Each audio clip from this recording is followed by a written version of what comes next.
¿Te suena familiar un mundo donde la gente casi ya no lee, el pensamiento crítico es más visto y la curiosidad por el conocimiento está siendo sustituida por cualquier tipo de distracción? Obviando la parte esta donde los libros están ya censurados, que eso todavía no ha sucedido, pero parece que va a suceder en algún momento. Todavía no hemos llegado a eso. En Fahrenheit 451, Ray Bradbury no solo nos presenta este conflicto, esta distopía escalofriante, sino que también nos advierte sobre los peligros de la censura, de la deshumanización y la pérdida de todo tipo de identidad cultural dentro de nuestra sociedad. Hoy hablaremos de una de las novelas más maravillosas que nos ha dado la ciencia ficción y quizás una de las más inquietantes también. Así mismo es. Bienvenidos a La Última Fragua. Hoy estaremos discutiendo la obra más importante según los críticos y según muchísima gente de este grandísimo escritor, de Ray Bradbury. Así que quédate con nosotros si no quieres perderte este video y todas las curiosidades que vamos a estar presentando sobre esta novela. Y tampoco olvides suscribirte a nuestro canal si te interesa el contenido de ciencia ficción y fantasía. Así mismo, y si estás listo entonces ya para adentrarte al mundo de la censura, entonces acomódate que ya estamos encendiendo la fragua. Hay que comenzar por el principio. Aunque Ray Bradbury escribió Fahrenheit 451 en 1953, esa sociedad distópica que describe, en la que los bomberos son encargados de incendiar los libros y las casas donde se encuentran, esa sociedad se parece mucho a la nuestra, sí, y de una manera muy preocupante, la verdad. Sí, definitivamente. Sin duda, Bradbury era un visionario, un genio de la literatura y tenía esta visión tan profunda y profética también del mundo que le ayudó, digo yo, a anticipar estos temas enrevesados y terribles como la censura, el aislamiento social y todas estas cosas que se ven presentes muchísimo, sobre todo, bueno, en este libro que estamos trayendo hoy al video, en Fahrenheit 451, pero también alrededor de toda su obra en general. Y qué decir de Bradbury, o sea, con todas estas grandes obras elevó este género de la ciencia ficción a un nivel que no se había visto nunca antes todavía en ese momento. Entonces son temas interesantes y sobre todo esta humanización de la tecnología y todos estos temas que discute Bradbury en muchas de sus historias y de sus novelas. Son temas profundísimos que dan para muchísimos videos, pero bueno, hoy vamos a estar hablando específicamente de Fahrenheit 451, que como hemos dicho anteriormente, ha sido como su obra más destacada según muchos críticos, muchas personas. Tú eres muy poco imparcial a la hora de hablar de esa novela, ¿no? Imparcial. Recuerdo que estaba en uno de los top tuyos, en uno de los videos pasados, me parece. Sí. ¿Que era de novelas de ciencia ficción o algo así? De novelas de ciencia ficción, sí. A mí me gusta bastante. Sí, me gusta bastante. Ha sido una de las mejores novelas de ciencia ficción que he leído, sobre todo por el estilo único de Bradbury, de cómo narraba todas las historias y específicamente de esta novela es muy, muy interesante. Aquí tenemos algunos fragmentos para... Sí, que ahí vamos a ir viendo alrededor del video. Sí. Pues entonces, ¿qué crees? Nos marcamos un poco el autor y su obra y empezamos por el mismo Bradbury, ¿no? Así mismo, ¿no? Suena interesante. Vamos a dar un pequeño recorrido, vamos a decir, por la biografía, así a modo general del escritor. Entonces, Ray Douglas Bradbury, que era todo su nombre, nació el 22 de agosto de 1920 no sé cómo se menciona el nombre, pero algo así como Waukegan, en Illinois. Y su infancia mayormente estuvo marcada por una curiosidad tremenda por los libros, porque mayormente pasó toda su infancia dentro de una biblioteca, leía mucho y este desarrollo de su imaginación y esta nostalgia por los libros definiría en gran parte y en gran medida y se vería reflejado muchísimo alrededor de su obra después en su carrera como escritor. Sí, la década de los 50 sobre todo fue una época crucial para él, esa década. Ya que tuvo grandes publicaciones Las mejores. sí. En el 50 ya comenzó con Crónicas Marcianas, que buenísima habla de todo también. lo que es la colonización de Marte. Creo que algún día deberías tocarlo. Yo he hablado en algunos otros capítulos un poquito, algunas veces hemos hecho mención de ese libro, pero sí, o sea, las Crónicas Marcianas, ese compendio de historia está súper interesantísimo, muy bueno. Lo recomiendo. En el 51 habló del hombre ilustrado y 3 años después llegó Fahrenheit 451. Bueno, que ya dijimos que vamos a estar hablando. Llegó a romperlo todo. A romperlo todo en la literatura de ciencia ficción. Y así es, Fahrenheit 451 fue una novela épica, llegó en un momento en donde llegó a romperlo todo desde que se publicó, en unos años sobre todo de mucha paranoia anticomunista. Y Guerra Fría. Sí, toda la Guerra Fría, ¿sabes? Caracterizado también por una fuerte censura, toda esta persecución al intelectualismo. Sí, la época del macartismo. Exacto, la época esta cruda del macartismo. Y es por este motivo también, en gran parte, que escribir un libro que criticaba la censura en un momento como ese era, todavía me erizo, era una cosa, digamos, de verdad me erizo. Sí, lo estoy viendo. De verdad me erizo, era una cosa demasiado atrevida, demasiado peligrosa también. Entonces no había mucha gente que se atreviera a hacer algo como esto que hizo Bradbury en el momento en que lo hizo. Pero bueno, más allá de todo esto, ¿por qué crees tú que Fahrenheit se considera, ¿sabes? Un libro que critica así tan fuertemente la censura? ¿Y cuál es la vigencia que tiene ahora mismo esa novela en nuestros días? Bueno, para responder de eso creo que deberíamos empezar directamente con el nombre de la novela. Sí. 451 grados. Sí. Es a lo que se refiere. Fahrenheit 451 grados, que son 233 grados Celsius. Esa es la temperatura de autoignición del papel. Es la temperatura a la que el papel se quema, se incendia, se arde.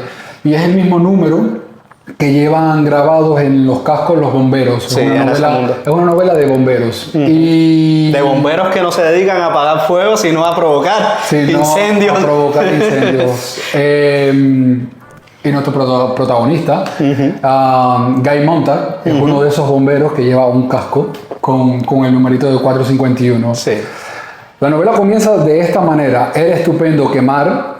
Constituía un placer ver las cosas consumidas, ver los objetos ennegrecidos y cambiados.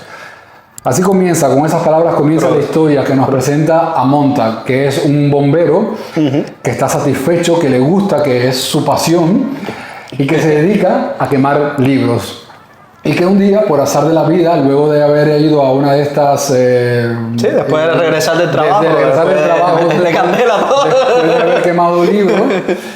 sin ningún tipo de compasión o consideración. Ni remordimiento, ni nada. Un día después de regreso al trabajo se encuentra a una chica de 17 años por la calle, Clarice, que va a marcarle un encuentro que será definitivo en su vida y será, cambiará completamente su manera de pensar. Porque Clarice es una chica peculiar, es una chica de mente inquieta, curiosa y que sobre todo le hace cuestionarse a Montag un montón de cosas que nunca se había cuestionado. Entre ellos incluso si realmente era feliz haciendo lo que estaba haciendo. Esa es una parte, vamos a decir, también un punto importante de inflexión en la novela y no sucede muy lejos, sucede bastante al inicio de la novela cuando ella le pregunta que si era feliz con lo que hacía y todo esto y en su vida, y es cuando él como que comienza a hacer ese viaje introspectivo que va a hacer. Le hace varias preguntas, le pregunta incluso si los bomberos toda la vida se dedicaron a a quemar y que si no era verdad que antes apagaban fuegos y todo este tipo de cosas. Sí, sí, es muy interesante la interacción esa de Clarice con Montag casi al inicio de la novela, porque vamos a decir como que le prende fuego, por decirlo de una manera, a todo lo que va a ser después la trama y todo el desenlace de Fahrenheit 451. ¿Cómo comienza vamos a decir, el dilema de esta historia? Un día Montag decide robar un libro, o sea, guiado por todas estas, vamos a decir, inquietudes o dudas que estaba teniendo provocados por culpa de todas estas conversaciones con Clarice. Que a todas estas, los libros Montag los roban porque estaba prohibido tenerlos. Sí. No le hemos dicho. No es que no queman libros porque son un grupo reaccionario. No, es que están censurados. Están censurados, está prohibido tener libros y los bomberos son los encargados de impartir justicia a estas personas que tienen libros. Sí, está prohibido así mismo tener libros, leer, todo esto está prohibido. Y bueno, Montag roba un libro, se lo lleva a su casa, lo esconde, y aquí comienza, vamos a decir, el dilema filosófico y las contradicciones que vamos a estar viendo, o sea, a partir de aquí en toda la novela. Y bueno, esta transformación también que vamos a ver en Montag, de convertirse de un conformista de esto que sigue la sociedad y sigue el sistema, a un rebelde que quiere entonces encontrar las respuestas dentro de los libros. Y bueno, ¿recuerdas tú cómo se llegó a esto, a esta censura de los libros? Claro, ¿qué sucede con Montag? Montag empieza a tener como sus propias revelaciones, pero le es difícil hablar de esto. Sí. Solamente lo habla con Mildred, su mujer, de la que ya hablaremos en algún momento. Su jefe de policía, bueno, de bombero, el capitán del grupo donde él trabaja, se da cuenta de esto y tiene una conversación con él. Sí. Y es ahí cuando Beatty le explica cómo es que la humanidad llegó a ese punto. Según lo que Beatty dice, y cito, en realidad es que no anduvimos muy bien hasta que la fotografía se implantó. Desde las películas, a principios del siglo XX, radio, televisión, las cosas empezaron a adquirir masa. Luego en el siglo XX todo se acelera. Sí. Los libros más breves, condensados en boletines y tabloides, los clásicos reducidos a una emisión radiofónica de 15 minutos. Sí. Los años de universidad se acortan, la disciplina se relaja, la filosofía, la historia y el lenguaje se abandonan. El idioma y su pronunciación son gradualmente descuidados. Por último, casi completamente ignorado, la vida es inmediata. El empleo cuenta, el placer domina todo después del trabajo. ¿Por qué aprender algo, excepto apretar botones, enchufar conmutadores, encajar tornillos y tuercas?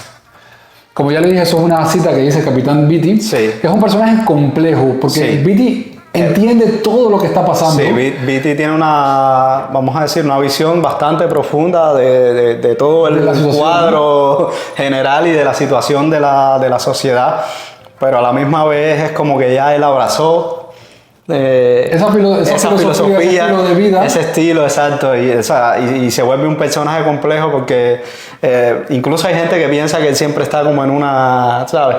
Como en esta lucha interna de que quiere que todo sea diferente, pero a la misma vez no quiere. Se lo dice a Montag también, dice, esto que te está pasando a ti, llega un momento en la vida de todos los bomberos que pasan por esa situación, como que han pasado que pasan por ese dilema y por esa angustia de saber si lo que están haciendo es correcto o no.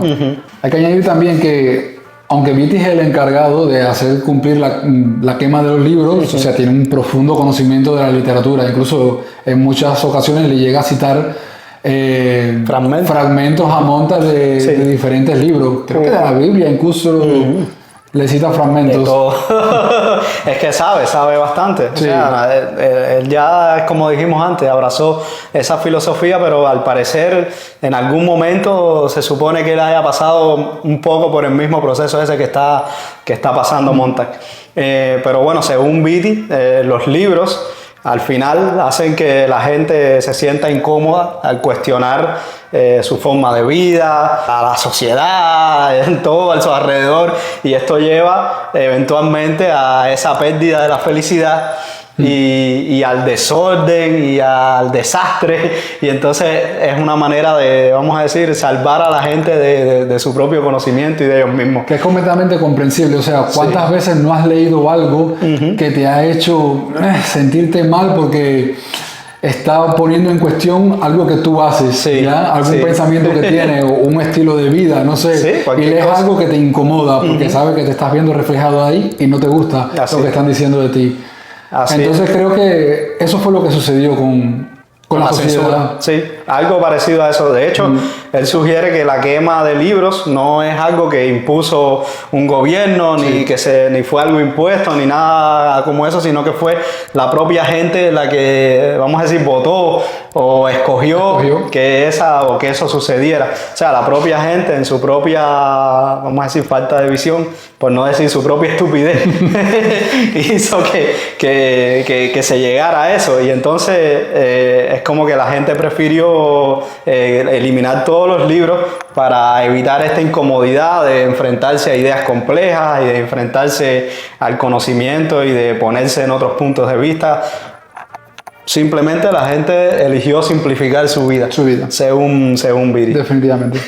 Aquí también en esta parte, en esta conversación que tienen ellos dos, también deja ver el carácter elitista o critica el carácter elitista que tienen muchos intelectuales que están desconectados del realidad, Sí. cosa que ocurre perfectamente, Sí, sí. no en el mundo futuro, Ciertamente. ocurre ahora y ha ocurrido siempre. Y también habla como que en el mundo en el que ellos viven, esas pantallas gigantes, la música constante, esas actividades superficiales, son las que mantienen a las personas ocupadas y felices.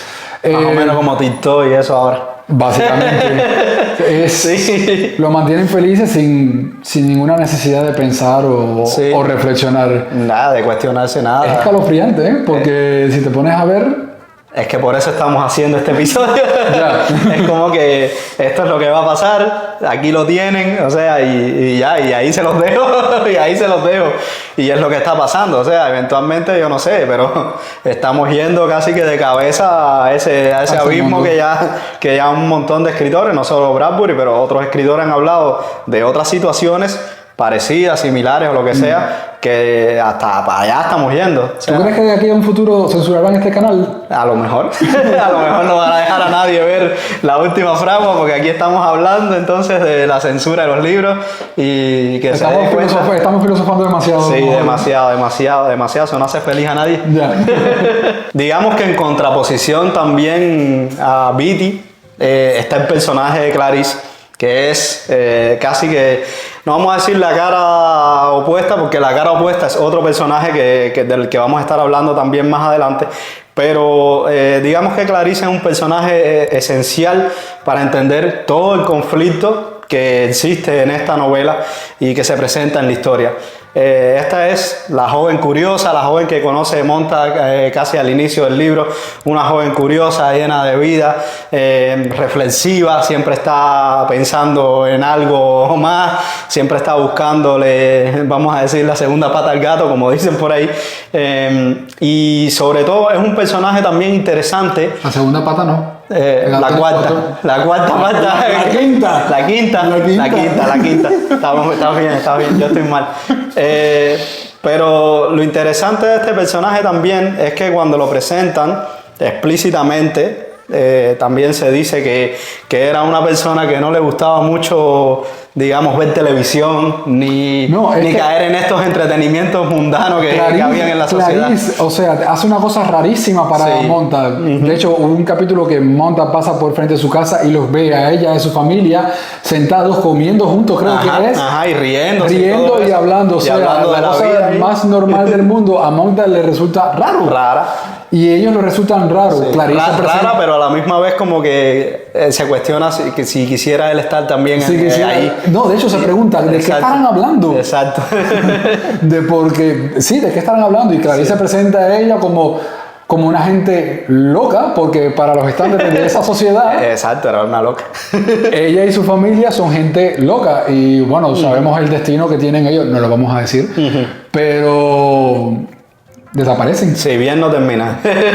Ellos desaparecen, en un momento desaparecen de la novela. Y eso tiene un impacto grande también en En Montag, Montag. pero es algo que también lo va a llevar después a cometer las otras, vamos a decir, las locuras que cometió en el libro, que lo llevaron a todo el desenlace que se ve en esta novela. Otro de los personajes interesantísimos que vamos a ver también en esta novela es Faber. Este personaje, digamos que es como una guía, como un mentor para Montag, que maestro Jedi. sí, el maestro Jedi y todo eso, que digamos que lo va como conduciendo, guiando al camino de la libertad, y le va enseñando también cuál es el propósito de los libros y por qué existen los libros, y le hace cierto tipo de, digamos, no lo encierra, pero le introduce ciertos tipos de filosofías y de conceptos a Montag, que hacen a Montag cuestionarse muchas de las cosas que él hace en su trabajo y muchas de las cosas que suceden en esta sociedad. En cierta parte de la novela, Faber también le señala a Montag como que hay 3 cosas necesarias que les faltan y que nos faltan, yo creo, también dentro, y que nos van a empezar a faltar a nosotros también. Ya nos están empezando a faltar. Exacto, ya nos están empezando a faltar a nosotros como sociedad. La primera es la calidad de la información. Ya nos falta. Que ya nos falta bastante. Después dice que es el tiempo de ocio para asimilar esa información buena, no inventos. Y la tercera cosa que él le dice a Montag es la libertad para actuar en dependencia de lo que aprendemos, que es súper interesante ese concepto en la novela. Y lo otro es que este personaje representa la intelectualidad también y la preservación del conocimiento, que es una cosa, esto sí es la otra cara de la moneda, Sí. esta sí es la cara opuesta a la moneda, del lado, vamos a decir, Berry está como en un lado y Faber está como en el otro lado de la moneda. Faber es un revolucionario. Sí, de los buenos, no de los, Sí. no de los otros. Vamos a decir la palabra revolucionario en el estricto Sí, en sentido, el estricto del sentido de la sin palabra. ningún tipo de cambios Sí, ideológicos. de sesgo nada por el estilo. social Ya. que